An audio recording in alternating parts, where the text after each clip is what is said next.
Hello guys, welcome to my channel. We are reading the book Why Not Me? A Feeling of Millions by Anubhav Agarwal. I already uploaded the 7th chapter of this book. Click on the I button and watch it. This is the 8th chapter of our series. So let's start. Will I never know what you sound like? Okay, let's leave the love part aside. Tell me one thing. Will I never know what you sound like? I desperately wanted to hear her voice. Was it the same as the voice in my head that read all her messages, or was it prettier than that? Whatever and however it was, I was sure it would be the sweetest voice I had ever heard. There's always a time for everything. Maybe this has its own. Declined again. Oh God, she is so stern in her words. And what was the deal with this at the right time? I didn't get it. I guess Zoya was trying to play it cool or make me chase her. But why would she try that? I had already fallen head over heels for her. But no matter how cool she played it, I was sure that the day I heard her voice, every cell in my body would melt. Ever since childhood, I have had everything I have ever wanted without even asking twice for it. But it wasn't the same in this case. I knew that. If I wanted Zoya's love, I would have to earn it. Nobody could give it to me. It could only be won by persistence and effort. And I was ready, prepared to do whatever it took to get her love, the one thing I desired the most. What bothered me was that I had no one with whom I could share the things that were happening with Zoya. Only Ankit knew about Zoya. But I couldn't share anything with him because he was still in St. Paul's and I had moved to DMA. Our school timings were different, the tuition timings were different, so we didn't have the chance to talk to each other or meet as before. Tell me one thing, Anubhav. Don't you want to be loved? Be in a relationship? Megha said. She's funny, but little did she knew about Zoya and my love for her. I met Megha in DMA, a sweet and sorted person with curly hair and a crooked smile. A good person who would never in her worst dreams think of harming anyone, even with her words. Okay, I will tell you a little about myself. I'm not the kind of guy who would get into a relationship with someone just for the sake of it. Relationships are temporary. I know what I want, a love, such that there will be books written about it. Oh, I meant it as a joke, but on a serious note, I bet that the girl who falls in love with you will be very, very lucky. Megha replied with honesty reflected in her eyes. I could see that she really meant it. After I came back home from school that day, I noticed that I hadn't received a text from Zoya. I was worried because now that she was living alone in Aligarh, we talked almost every day. So I texted her. Zoya ji, when you text me, it always makes me feel that at least you are thinking of me. Then the distance between us automatically starts seeming smaller. I kept checking my phone. Every time it beeped, I thought it was a message from Zoya.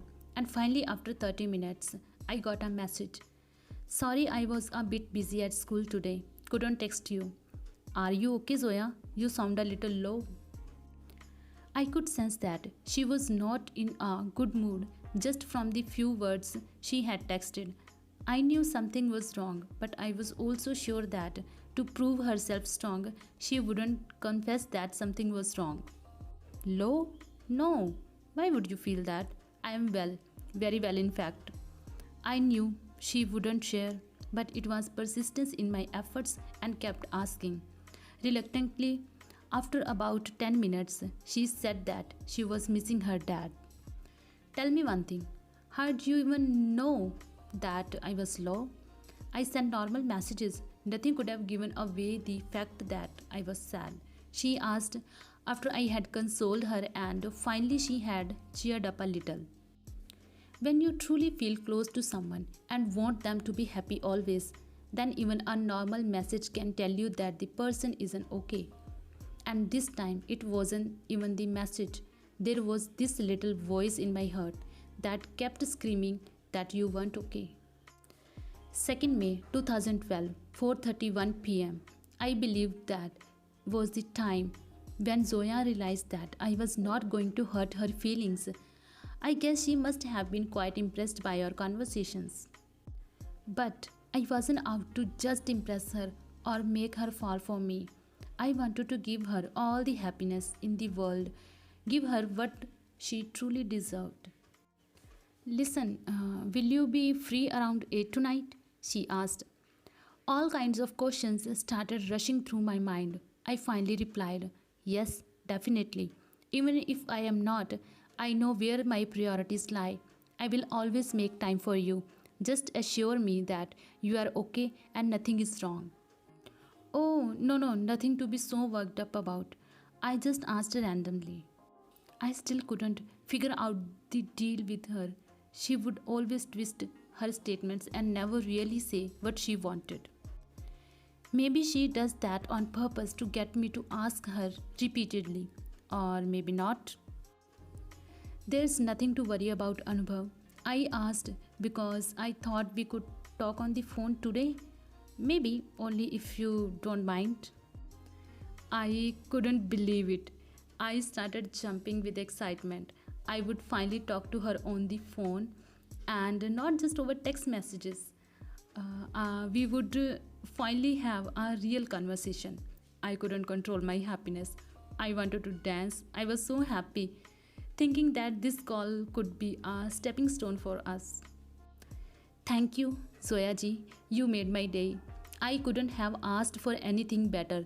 This is the most exciting moment of my day. I am so happy. I cannot even express it. Is the text that I should have sent her, but I didn't want to seem desperate. I didn't want her to think that I was some creepy, crazy guy who would jump in the air with happiness just because a girl wanted to speak to him on the phone. So instead, I sent her this. Oh, sure, definitely. Why not? Any day, I'll be free. I know, I could not have sounded dumber. And just as she said she would, she called me at 8 pm. My phone rang while I was in the kitchen helping out my ma. I had a pile of utensils in my hands. As soon as I heard the phone ring, I ran as fast as I could towards it and ended up dropping a few utensils, which startled ma. But it was all worth it the moment I heard that sweet voice saying, hello. I felt like every cell, every tissue, and every muscle in my body melted. And moreover, her voice was even sweeter than I had imagined it to be. It sounded like it was dipped in honey. There was happiness all around me in typical movie style. Violins playing, people dancing, leaves rustling, and wind blowing.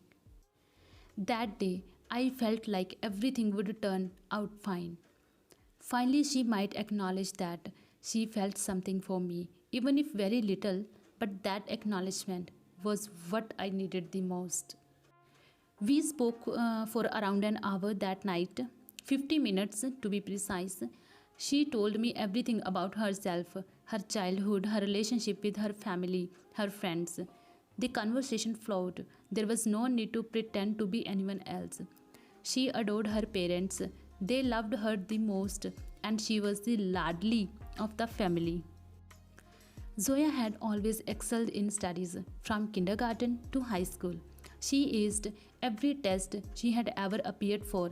She lived in a joint family, and everybody was so fond and protective of her that they called her numerous times throughout the day to make sure that she was having her meals on time. Her elder brother Zain was the guardian brother that every girl needs in her life, from protecting her at school to making sure that her needs were met in Aligarh. He took care of everything. After the demise of their father, Zain took care of Zoya not like a brother but as a father.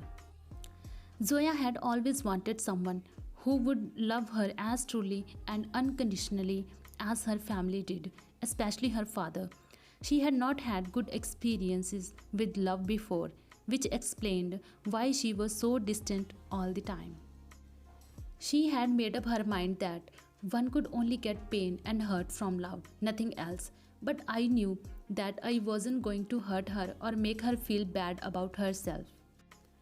All I wanted was to give her what she wanted and deserved. I also knew that it wouldn't be easy. Making her realize that my intentions were pure was going to be the hardest thing I had ever done. But although hard, it wouldn't be impossible. Our conversation continued merrily until her brother called her up and she had to hang up. But before she disconnected my call, I said one last thing to her. But I would also like to tell you that I am not a guy who would take advantage of you. Rather, I will work my way towards your heart and make sure that I will give you the love that you deserve. Nothing less, nothing more. So, this is the 8th chapter of the book. I'll upload the next chapter soon. Hope you guys enjoyed the video. If you like, then let me know in the comment section below. Hit the like button and subscribe to my channel. I'll see you in the next video. Till then, goodbye.